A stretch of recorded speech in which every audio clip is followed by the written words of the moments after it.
So, good afternoon, everyone. Just before I say a couple of things about my presentation today, I must say that I'm not happy to speak at the very end of this conference because your bar of expectation is going very high now at this moment. But on the other hand, it goes without saying that I'm super happy and proud to be here, and thank you all for the invitation. And this is my first annual conference at the CSAAD, and I hope that we are going to see each other in the future.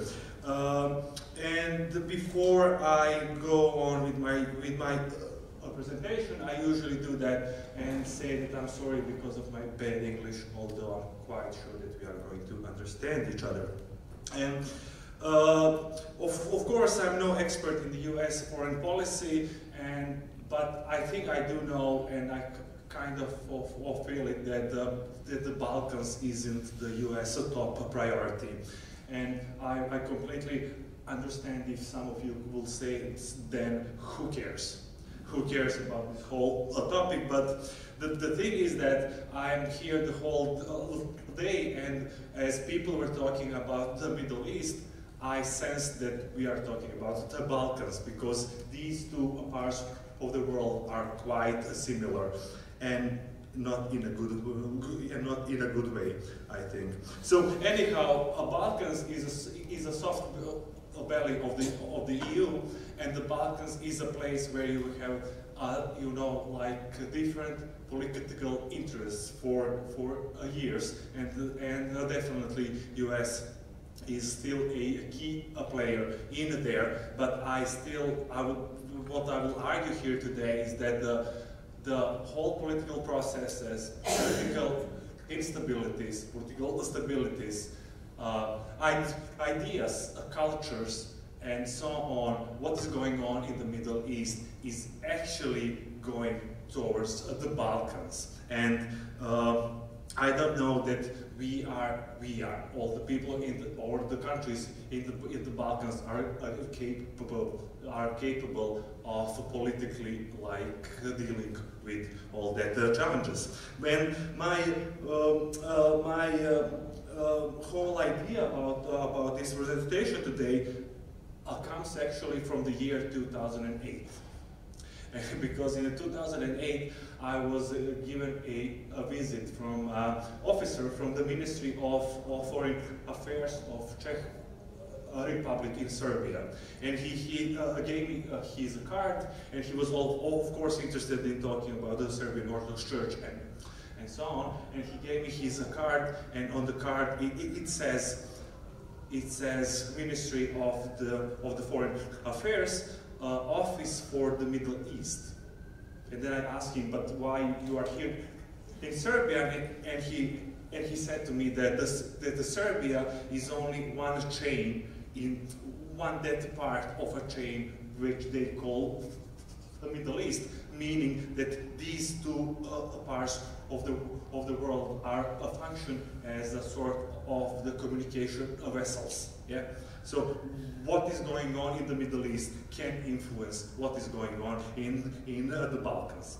So I know that you guys, Americans, are not good with the geography. That is only a stereotype. I'm just kidding. So this is actually an interesting map coming from New Zealand, because if you see like just the usual maps, New Zealand is all the way in the corner. So the people in New Zealand have their own map, and you see that New Zealand is here, and it says that they have the best fishing in the world, the best beaches in the world, and so on and so on. And the other part of the world is super small and with a lot of stereotypes. And of course, this is the part of the Balkans and the Middle East where they say it is a disaster area. And I think it is a big challenge for the political elites in the Balkans, but that isn't anything new, I think, because now I will give you no, not that one. Go back.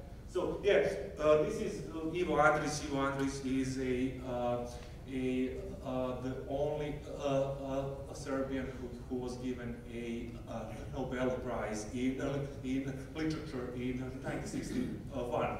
So this is a part of a novel from the early 40s, where he is trying to explain a night in Sarajevo. And he says, whoever lies, I know it is long, but I think it is important.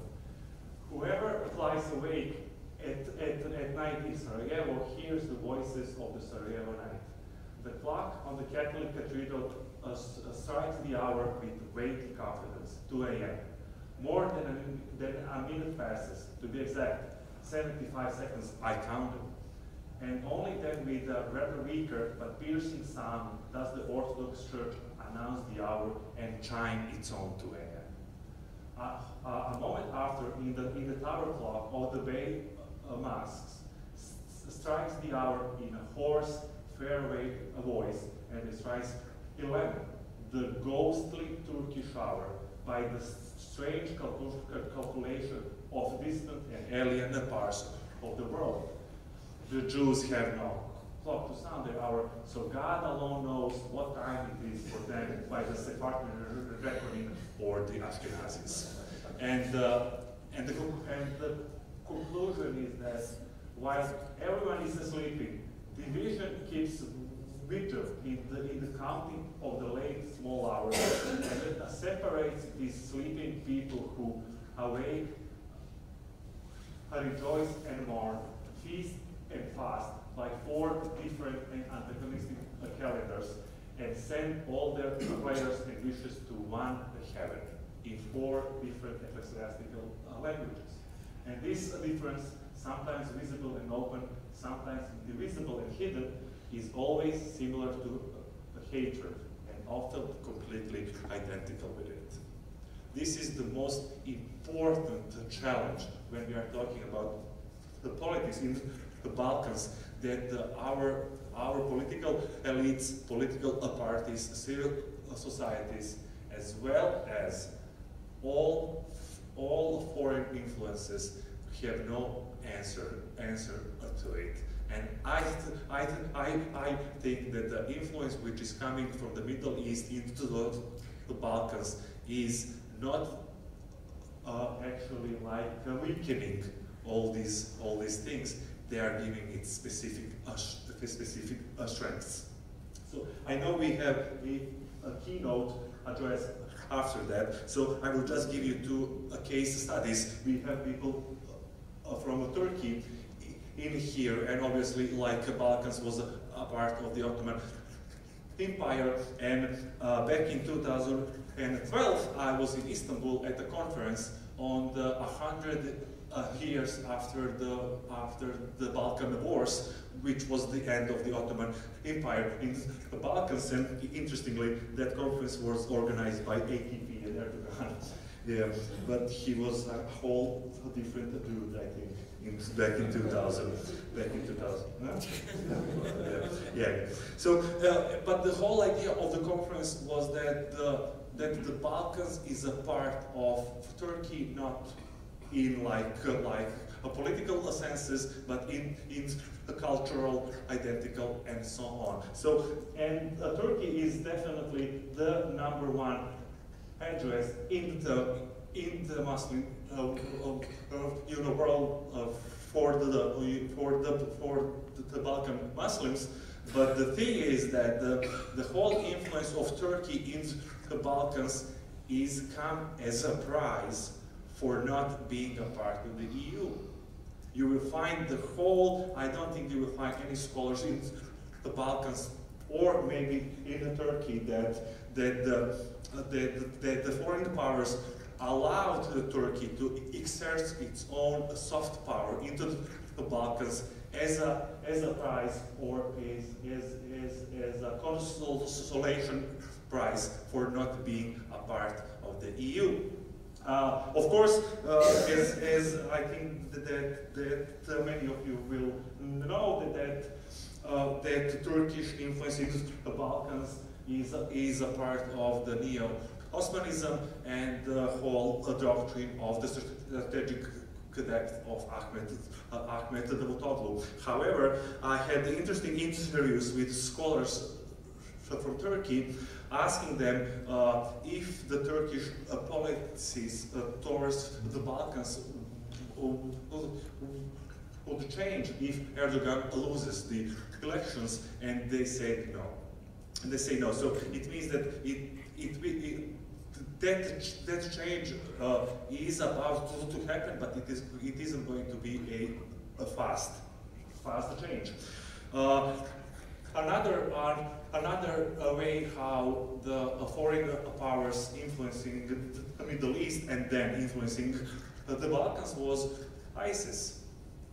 The highest number of foreign fighters from Europe to ISIS, as per a million of population, were coming from the Balkans. And of course that was a political challenge, but as we speak, it is also a challenge of security, because a lot of those people, came back to Serbia or to the Balkans. Anyhow, I don't have any specific conclusions. This is just me thinking out aloud that the Balkans and the Middle East, that the Balkans and the Middle East are actually like mirroring each other, and that I think that the US influence in the Middle East on trying to implement democratization in the Middle Eastern countries will definitely affect the Balkans.